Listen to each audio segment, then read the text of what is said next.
Why didn't you come to my dinner party last night? Now I got all these leftover dirty dishes I have to do all by myself. Tonight I'm going deep, how to make new friends. And how to do the dishes. This is a how-to show about things you think you know how to do. Because simple things are more complex than they seem. I'm David Rees. Let's do this. We're going deep with David Rees. Behold the platonic ideal of a dirty dish. We have old eggs, old meat, old miscellaneous grease and oils, old oatmeal, and my favorite, old cream spinach. I do have a dishwasher, but because I live alone, I use my dishwasher to store my Tupperware and my dolls. I wash dishes by hand. Dishwashers aren't energy efficient and they use electricity. I want to learn the best possible hand dishwashing practices. And then at the end of this episode, I'm gonna go John Henry against my own dishwasher, and we're gonna have a man versus machine dishwash off. And I better win because I hate machines. Look at the food stuck on those dishes. It disgusts me and yet I can't turn away. Why does food stick to dishes? This is Dr. Simon Billings, a professor of material science at Columbia University. Material science combines the study of physics and chemistry, and I figured since dishes are made of physics and food is made of chemistry, he'd be the perfect person to talk to. Here's what I want to know. When I cook food, why does it stick and why is it so hard to get off and why does everything have to be so hard in this life? It's bonds, chemical bonds. Okay. What happens when you cook the food is the atoms in the food stick to the atoms in the pan because you make them very hot. What is it about heating food that makes everything stick? Because the food starts sharing its electrons. Right. I've got my food nucleus, they're sharing an electron. Right, this... So although this guy hates this guy, right, they both love the electron. Right, yeah. I've been in those situations. Yeah, now what we need is heat. Okay. That was amazing. The electron gets more and more agitated. Because we've added energy? We've added energy. Okay. It escapes. And then it looks for another atom. What it finds is the pan, the other electron. This electron, this dirty, cheating electron, gets all hot and bothered and goes out and has an affair with a pan? Totally. Really? Totally. That's how it works? Yeah. Okay, what have we here? This is an egg from a chicken. Correct. Do you want an apron? Not everybody gets to wear one of these. Whew. Okay? Got it. So I need you to understand this is a tremendous honor, and I need you to bring your best self to this. All right. I feel more powerful already. That's good, Simon. That's very good. You know how some pots and pans are made of copper? Well, Simon took 2 pieces of copper and dipped them in egg whites. Then he placed the pieces on top of each other and put them on a hot plate. This symbolizes an egg being cooked in a copper pot, right? This is correct. Okay. There's a lot of water in there. In the egg white? Yeah, and we kind of want the water to come out because the water gets in the way, actually. A lot of times when you cook, the water will boil. It'll form a little vapor layer in between the food and the pan. That would be good for me then, because then the food wouldn't stick to the pan. Yeah. Is that really true? Yes. Why isn't everyone on the earth doing that? Because you love that delicious brown sear. I don't give a about anything about the actual experience of eating food. I just need nutrients in my body, and if I could take nothing but pills, I would do that. We waited for our copper egg sandwich to cook up, and when it was done, 2 pieces of copper, and they're stuck together because the egg is acting as a glue. Yeah. But really what's happening is the egg electrons are joined with the copper atoms. Yeah. When it cools off, why don't all the electrons go home to their proper nucleus? Because they found a new, like you said, they're in a new relationship. And they stay in that relationship even when the heat and the energy goes back down to normal. Right, right. They've just started a new life. They started a new life together. That's effed up. But once these atomic bonds are formed, how do you break them, Simon? If it's not burned on, you did it at low temperature. You can just use water, and the water molecules will work their way in. They won't make a bond, but they'll just weaken the bond and it will come off. So the problem with water is it has a very high surface tension. So the water molecules kind of stick to each other, and that actually prevents the water molecules from burrowing in and breaking up those relationships. Why is water such a piece of So you put a little bit of detergent in, and that actually lowers the surface tension of the water. So it allows the water molecules to actually get into tight spaces. Is detergent like lubricant for water? Yes. But it's still water that does the actual cleaning. Yeah. Because the actual cleaning is breaking these atomic bonds. Yeah. That's what I'm talking about. Think of a dirty dish as the hottest nightclub in town. Water wants to get in, but he's a little too chubby. So soap helps ease him through the doorway. But never forget, it's water up in that club. Add water while cooking to create a vapor barrier. This will minimize sticking and taste. You know how British people, all their food is just boiled? Yeah. Is that because you hate doing dishes? So you just add water to everything? No, it's just because we don't know anything about good eating. Oh, all right. What about when stuff is so stuck on that soap and water can't get the job done? What about when you need to physically scrape? This man is O'Neill Tootsis, and he is paid to scrape barnacles off of boats, because barnacles slow down boats, and slow boats are for losers. Exhibit A, crusty oatmeal. I brought O'Neill one of my gunked up bowls. We brought it in the carry-on luggage when we flew down to Florida. People thought we were crazy, but we were just having fun. Exhibit B, a boat covered in crusty barnacles. Crusty barnacles. Oysters, too. Oh, really? Yeah. Oh, yeah, that's an oyster. That's an oyster. How would I clean this using these techniques? You'd probably want to get it wet first. We usually do this underwater, but for the circumstance, we'll, What he's too polite to say is we didn't have the money or the insurance policies, nor I the license to actually get in the water. Okay, what does the soaking do? Soaking will just soften up the texture of the oatmeal. Step number 2 is? You would take a large scraper, right? And you'd come along the boat. You don't want to angle against the boat and hurt the integrity of the paint. Okay. You kind of want to just go at an angle. Right. Can I try the scraper on this part of the boat? Absolutely. Wonderful. Okay, I love that. Wonderful. That was really satisfying. That is exceptional. So next, you get your typical 5-in-1. Okay. You get it at any hardware store. What you're gonna do is you chip away, and sometimes you're hitting the center of it, which kind of loosens up the whole structure of the calcium. Oh, so you should aim for the middle? You kind of bang it in the center, and then swipe it. Like. Yes. Oh, did you see that? Exactly. Did you see that? Bravissimo. Did you see that? This is like a whole oyster bar right here. Look at this. Yeah, it makes you think twice about eating them. Well, I didn't need to hear that. Coming up, you may think you know how to clean your dishes, but we're just getting started. Oh, and your sponge can kill you. Wait a minute, is that the biotoxin that kills fish is in my nose now? Exactly. Oh, okay, great. I'd like to share something disgusting with you now. Do I have your permission? A 2011 study found that 86% of kitchen sponges have mold, and 77% tested positive for coliform bacteria. So what's the secret to a nice, clean sponge that stays clean? Welcome to Tarpon Springs, Florida, an all-American community founded by Greek sponge divers. This is SOPHIA Constantine, and she runs the Natural Sponge headquarters, and I love her scooter. Now tell me everything you know about sponges. Go. A sponge is the simplest form of a multi-celled animal. There's a tissue that surrounds the sponge called gurry. A few reasons. Gurry? Gurry. Okay. They like to grow in calm, clean water. Okay. They naturally grow in the Aegean, the Mediterranean, and the Gulf of Mexico. They have been used in human society for 2,500 years. So we're done. Turn the boat around. Good job, everybody. Greek immigrants have been harvesting sponges in Florida for more than 100 years. The man you're looking at is Frank Note, a sponge diver. Oh, 12 pounds? This is so you can just walk along the bottom of the water. That helps. And they naturally put off a toxin. They don't want fish and stuff living in them. Sophia, I'm done. All right. I don't want any more information about sponges. All right, fine. Let's do it. Let's do it.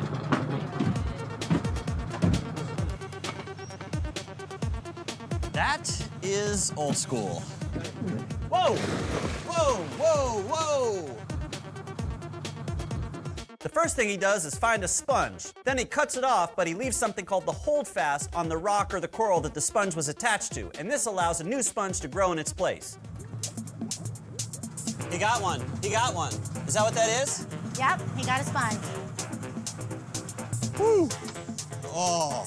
First of all, that only took 30 seconds. What is it? This is a wool sponge. This is what they look like alive. This is the skin. That's the gurry. This is, this is the live membrane. This piece will die. This black skin and the meaty part of it will decay. And how long until it's no longer alive? Within 2 days, that black skin will be gone. Really? And it'll just be the exoskeleton? You'll be seeing the skeletal structure, yes. That is the sponge.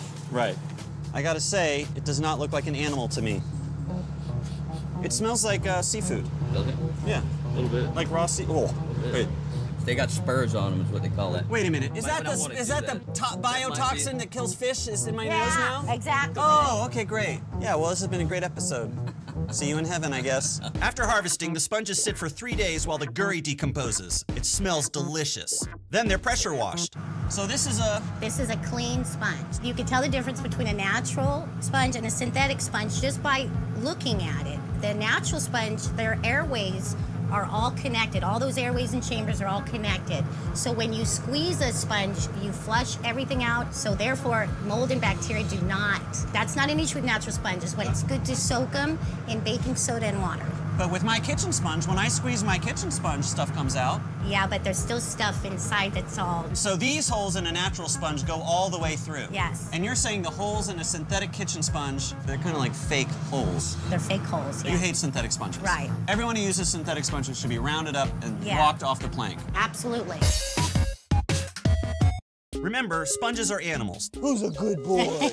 You're my little buddy. They are basically the hardest working pets you'll ever own, although they are dead. Coming up, I meet a woman tasked with preventing an alien invasion of our planet. My job is the Planetary Protection Officer for NASA. What do you do for a living?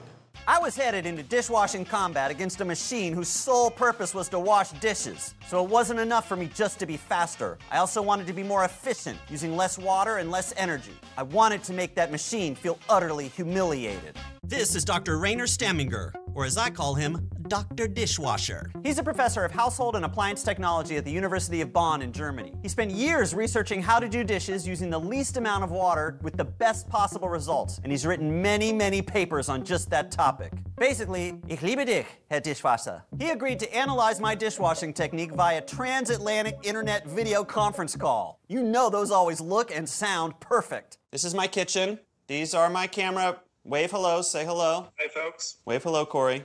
Okay, so let me show you how I usually wash dishes. Sponge, soap. Get the sponge wet, put the soap on the sponge, and then just start scrubbing. Keep running the water until everything's off. Rinse, put in the rack, boom. What do you think? I think you are doing it as most of the Americans are doing it. Well, I'm a proud American. That's how we wash dishes. What am I doing wrong? You're using much too much water. So what's the right way? Out this vacuum from the second sink. All of the food to put in a waste bin.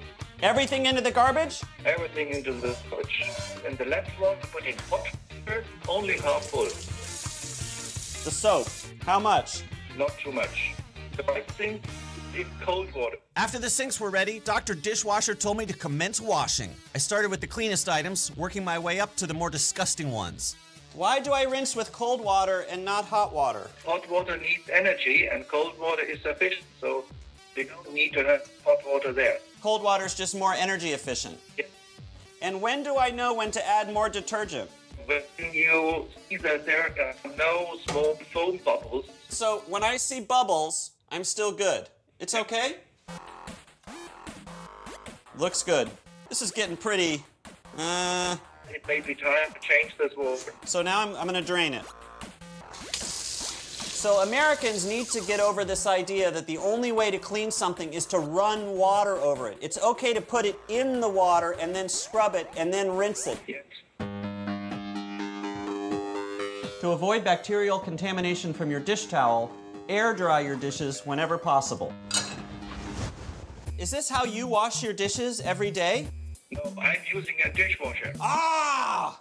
I was really depressed at this point because I figured dishwashers were making humans obsolete. But then I thought, if I could find a machine that could out-clean a dishwasher, team up with that machine, maybe even get married to that machine, my new machine spouse and I could crush a dishwasher under our boot heel. So I went to NASA. Your job is? My job is the Planetary Protection Officer for NASA. The Planetary Protection Officer for NASA. What do you do for a living? This is the Goddard Space Flight Center in Greenbelt, Maryland. And this is Cassie Conley. She has the high-stakes job of making sure all NASA spacecraft are free of dirt and bacteria.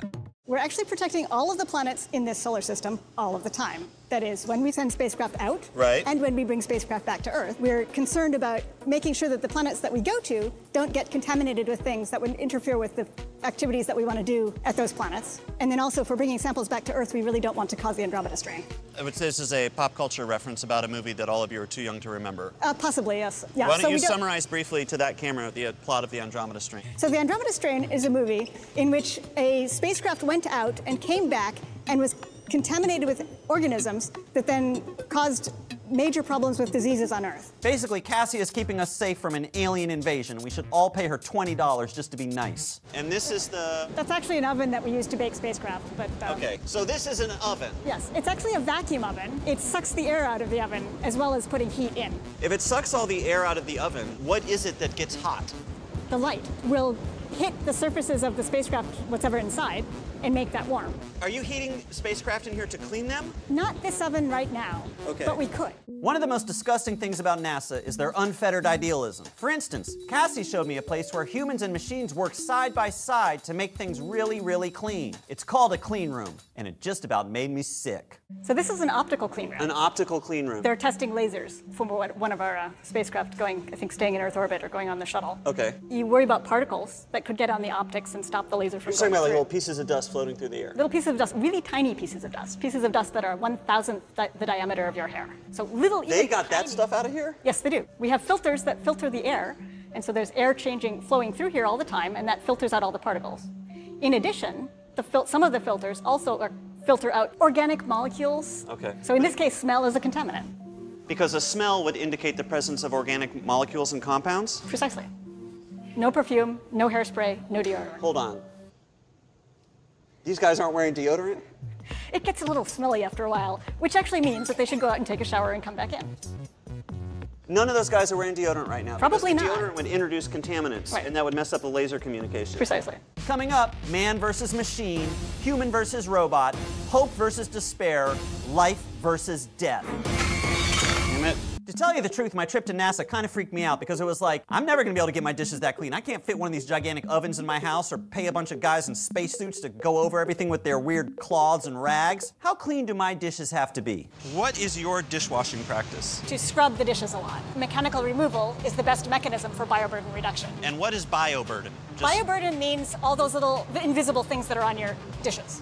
So you scrub a lot? I scrub the dishes a lot. It depends on what you need to be clean, how you need things to be, what the definition of clean is. You need to decide before you even wash your dishes what clean means to you relative to your own preferences. Exactly. And then you pick a strategy based on that. Precisely. That's exactly what spacecraft engineers are really important for them to figure out. You guys have to define your goal before you even know the strategy that you're going to employ to achieve that goal. Absolutely. I always thought, I'm going to clean my dishes, and that means that when I'm done cleaning them, they'll be like brand new, like fresh out of the box. There'll be nothing on them. And then I was like, that's actually a lot of work. Yes. Maybe I'll clean them enough so that I don't die. That's the difference between Viking and Pathfinder. Viking and Pathfinder are... 2 Mars landers. Okay. The Viking landers were the ones we first sent to Mars, and we said, they have to be really clean. We're going to figure out how to make them really, really clean, put them in an oven and bake them. The Pathfinder, the Mars exploration rovers, we already knew something about the surface of Mars. Oh, you know, it's pretty doesn't have to be that clean. And then you don't bake them. So I started out as a dishwashing Viking. But now, because I'm getting lazy and I'm more or less healthy, I might turn into a dishwashing rover. A dishwashing rover. Okay. So according to NASA, clean is a relative term. But that doesn't mean you can let your dishes sit around with a bunch of bioburdens all over them. According to my friends and family, it was time for me to do my dishes. For heavily soiled cooking pots and pans, soak with hot water and a drop of soap immediately after use. Use a light scraping motion of steadily increasing angles to remove bioburdens. Fill one basin halfway with hot water for washing, and a second basin halfway with cold water for rinsing. Don't add soap to your sponge. Add soap directly to your hot water, using less than you think you need. A foamy sink is not good for washing. For hippie authenticity and reduced bacterial risk, use all natural sponges. Clean your natural sponge once a month by soaking it in a solution of baking soda and water. Starting with your least soiled items, wash in the hot water, dip in the cold water to rinse, then move to a rack for air drying. If your wash basin is getting truly disgusting, you can refill it with fresh hot water. I was ready to test my skills against my own dishwasher and prove that I could do the dishes faster and better while using less water. So I took about a month's worth of dirty dishes and split them up. Half were for me and half were for my dishwasher. Let's go. I recruited our production manager, Paulina, to help the dishwasher with tasks that it couldn't do itself because it didn't have arms. Look at how she's loading this dishwasher. Have you ever loaded a dishwasher before? To prove that I could use less water than the devil contraption, I measured everything I used in a 2-gallon watering can. Okay, now it begins. Man versus machine.